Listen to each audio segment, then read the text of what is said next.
पर आपका सभी का अभिनंदन है, स्वागत है।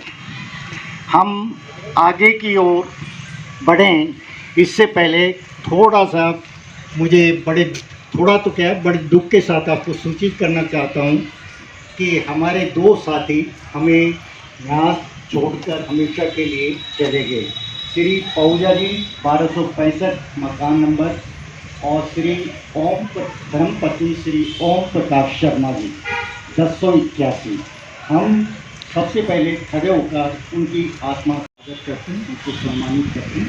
श्री अमितराज यादव जी आएंगे, दोनों भी आएंगे, उनके फार्म आए हुए हैं तो उनको दोनों।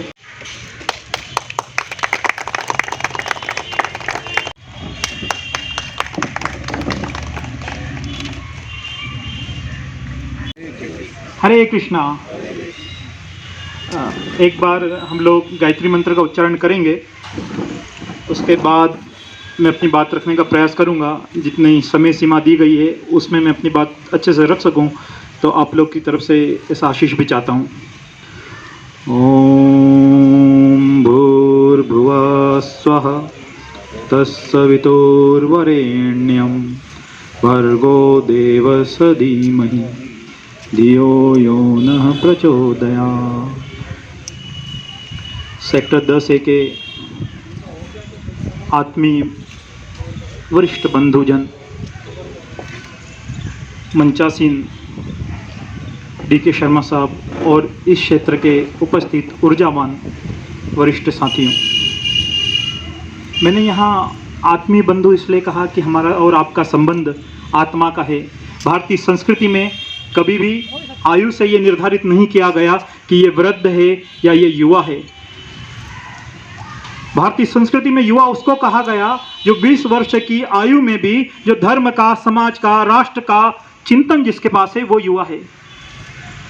और मुझे तो ये लगता है कि आप लोग जो मेरे सामने बैठे हुए हैं, इतने वरिष्ठ लोग हैं, इनके पास जो अनुभव की ताकत है, तो उस दृष्टि से आप लोग सब भी बहुत युवा हैं। आपके अंदर प्रवाह है, वो जो प्रवाह युवा और वरिष्ठ के मध्य का एक अंतराल हो गया है, उस अंतराल को पूरा करने के लिए समाज को आज आवश्यकता है आपके अनुभव की। भगवान योगेश्वर ने गीता में कहा, अनन्य चिंतयन्ता माये जना। इस परिवार की दृष्टि से देखने वाले, विश्व कल्याण का चिंतन करने वाले इस भारत में जब व्यवस्थाएं गड़बड़ हो जाती है, परिवार टूटने लगते हैं, तो बड़ा चिंतन होता है। मुझे आप जैसे वरिष्ठ लोगों के सामने आके निवेदन करना पड़ता है कि हम लोग किस प्रकार से इस परिवार को जोड़ कर रख सकें, परिवार का समन्वय कैसे हो सके। इस प्रकार की व्यवस्थाएं चिंतन का विषय रहती है। भारतीय संस्कृति कभी भी चिंता की संस्कृति नहीं रही है। भारतीय संस्कृति चिंतन की संस्कृति रही है, मनन की रही है, ध्यान की रही है। आप लोगों के अंदर जितना अनुभव है वो समाज की आने वाली पीढ़ी को कैसे मिल सके, इस प्रकार का एक ब्रिज हमें तैयार करना चाहिए कि आप लोगों के जो अनुभव हैं वो कहीं न कहीं समाज के, राष्ट्र के, धर्म के, परिवार के कल्याण के लिए कार्य आ सके। उस व्यवस्था को हम लोग कैसे बनाएं, इस व्यवस्था के ऊपर आज चिंतन करने की आवश्यकता है।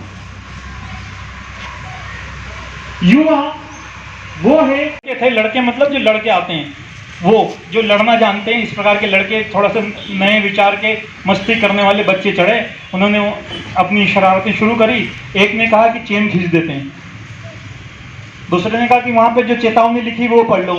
चेतावनी में लिखा था कि 500 रुपये का जुर्माना है या 6 माह की कारावास। तीसरा बोलता है कि नहीं कोई बात नहीं है, हम लोग चेन खींच सकते हैं, 500 रुपये की व्यवस्था हो जाएगी, सब लोग इकट्ठा कर लेते हैं 100 रुपया। 12 लड़के थे, 12 लोगों ने 1200 रुपये एकत्रित करे। वहाँ एक वृद्ध उस सब चीज़ों को ऑब्जर्व कर रहे थे। चौथा बोला कि 1200 रुपये देने की भी जरूरत नहीं है, जो ये वृद्ध व्यक्ति बैठा है हम लोग चेन खींचेंगे और इसका नाम ले देंगे, इस वृद्ध ने चेन खींची है। वृद्ध घबराया कि भाई मेरा नाम क्यों लोगे, मैं तो अपना नाम, भगवान का नाम ले रहा हूँ, चुपचाप बैठा हूँ। चेन खींची जाती है। अगले स्टेशन में सीनियर अधिकारी आते हैं ने जो हमें सामर्थ्य दिया है, ताकत दी है, हम उसका सदुपयोग भारतीय संस्कृति के संरक्षण के लिए करेंगे, देश के लिए करेंगे, समाज के लिए करेंगे। आज हम लोग यहाँ आए तो संकल्प लेकर जाएं कि कुछ अच्छा संकल्प लेकर जाएंगे और तन्मय मन शिव संकल्प मस्तु, संकल्प शुभ होना चाहिए। शास्त्र भी यही कहते हैं कि हमारा संकल्प कल्याणकारी होना चाहिए। आप लोगों के अनुभव हम लोगों को आप बताते रहें, मार्गदर्शित करते रहें, समय समय पर आप लोगों का मार्गदर्शन हमें मिलता रहे। यहाँ बहुत सारे लोग हैं, अभी आगे और बहुत सारी बात करेंगे। परमपिता परमेश्वर किसी और दिन अवसर देगा, हम लोग संवाद करेंगे। और एक बात और अंत में अपनी मैं कह के जाता हूँ कि हम किसी भी समस्या के साथ रुके नहीं। आप लोग को यदि मैं कोई जोक सुनाऊंगा तो हो सकता है पहली बार हंसी आए, वही जोक मैं दोबारा सुनाऊंगा तो आपको नहीं हंसी आएगी, कम आएगी, तीसरी बार सुनाऊंगा तो नहीं आएगी। इसी प्रकार किसी समस्या के साथ हम लगातार रुके रहें, एक ही समस्या के लिए हम रोते रहेंगे तो कभी नहीं पूरी हो सकती। इसलिए हम लोग प्रसन्न रहना चाहें।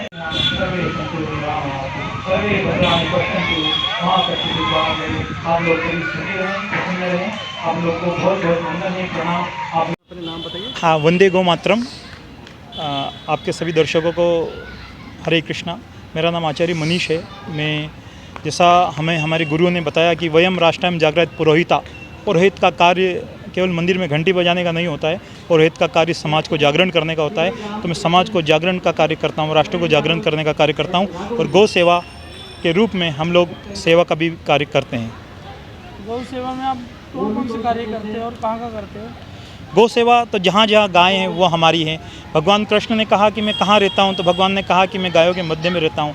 तो भगवान कृष्ण कन्हैया जो मतलब गयन की सेवा करने के लिए ग्वाल बने नंदलाल, तो भगवान खुद गायों की सेवा करने के लिए यहाँ आए थे। तो हम लोग यहाँ से बसई में हमारी एक गौशाला है, वहाँ हम लोग सेवा करने के लिए जाते हैं। वजीरपुर में हमारी एक गौशाला है, वहाँ सेवा करने जाते हैं। जहाँ जहाँ गाय हैं, जहाँ हमारा सामर्थ्य है, हम लोग प्रयास करते हैं कि गौ सेवा अच्छे से हो सके। कहीं ना कहीं गायें जो सड़कें पे घूमती हैं, उनका हमारा प्रयास होता है कि वो कहीं ना कहीं उचित स्थान पर रहे जहाँ उसकी सेवा हो सके। गौ रक्षा में जैसे मैं कई लोग हैं ना जो गौ मतलब छोड़ देते हैं चलना, तो उसके लिए क्या हुआ है? देखिए, गायों को छोड़ता है कौन है? गायों को छोड़ते वो लोग हैं जो स्वार्थी हैं, जिन्होंने स्वार्थवश केवल गाय के दूध के लिए गाय का उपयोग किया, बाकी अपना दूध निकालने के बाद गाय को छोड़ दिया। इस प्रकार की व्यवस्था को समाज में से हटाने के लिए हमें जागरण का कार्य करना चाहिए। हम लोग जागरण कर सकें, हम लोग राष्ट्र को, समाज को जागृत कर सकें, तो इस प्रकार के कार्य हम लोग करते रहते हैं। गौशाला में जो गाय के लिए उनके लिए चारा होता है, वो लोगों को दान देने के लिए कैसे सहयोग करा जाए जो वहाँ गौशाला में दान दे? देखिए, भारतीय संस्कृति में दान का तो बहुत महत्व बताया गया है कि हम लोग दान करें। हमारे जो आय का है कम से कम 10वां हिस्सा समाज के लिए, राष्ट्र के लिए लगे और धर्मपूर्ण अपने अर्थ का उपयोग, ये भारतीय संस्कृति सिखाती है कि धर्म के साथ हमारे अर्थ का हम लोग उपयोग करें, नहीं तो अर्थ का अनर्थ होने में देर नहीं लगती। तो हमारे कमाई का कोई एक हिस्सा जरूर हमें दान करना चाहिए। और गौ सेवा से बढ़कर कोई सेवा नहीं हो सकती। गौ सेवा तो हरि सेवा है। इस रूप में हम लोग गायों की सेवा करें, क्योंकि गाय में तो साक्षात सारे देवी देवता विराजमान है। गाय को तो अभी आधुनिक वैज्ञानिकों ने डॉक्टर कहा है, वो तो चिकित्सक है, चलती फिरती फार्मेसी है गौ माता। तो हम लोग गाय को समझें और उसे अपनाएं, यही निवेदन है। जैसे कि कहा गया है कि गौ का जो मूत्र है उसको पीने से कई रोग दूर हो जाते हैं। हाँ, बिल्कुल। देखिए, कौन सी गाय का गौमूत्र पीने से रोग ठीक हो जाती है? जो स्वस्थ हैं, प्रसन्न हैं। स्वस्थ और प्रसन्न गाय दो प्रकार की होती है, एक तो स्वस्थ हो, प्रसन्न हो। ऐसी गायों का गौमूत्र और उसका दूध, दही, पंचगव्य श्रेष्ठ है, जो स्वस्थ है और प्रसन्न है, खुले में जो विचरण करती है, और भारतीय नस्ल की देसी गाय होना चाहिए। अच्छा जी, आजकल जैसे कि ना कई लोग जो नई पीढ़ी आ रही है आजकल नशे की ओर भागती है। अच्छा जी, आजकल जैसे कि ना कई लोग जो नई पीढ़ी आ रही है आजकल नशे की ओर भागती है, तो उनको आप क्या संदेश देना चाहोगे भाई? वो किस तरह से? देखिए, नशा तो नाश का साधन है। नशे से हमें दूर रहना चाहिए और नशा करने की भारतीय संस्कृति कभी रही नहीं। भारतीय संस्कृति में कभी भी नशे को बढ़ावा नहीं दिया गया है।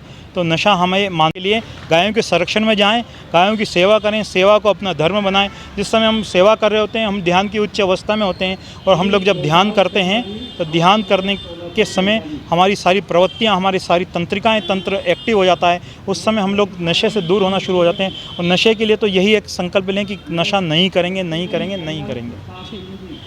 बहुत बहुत धन्यवाद।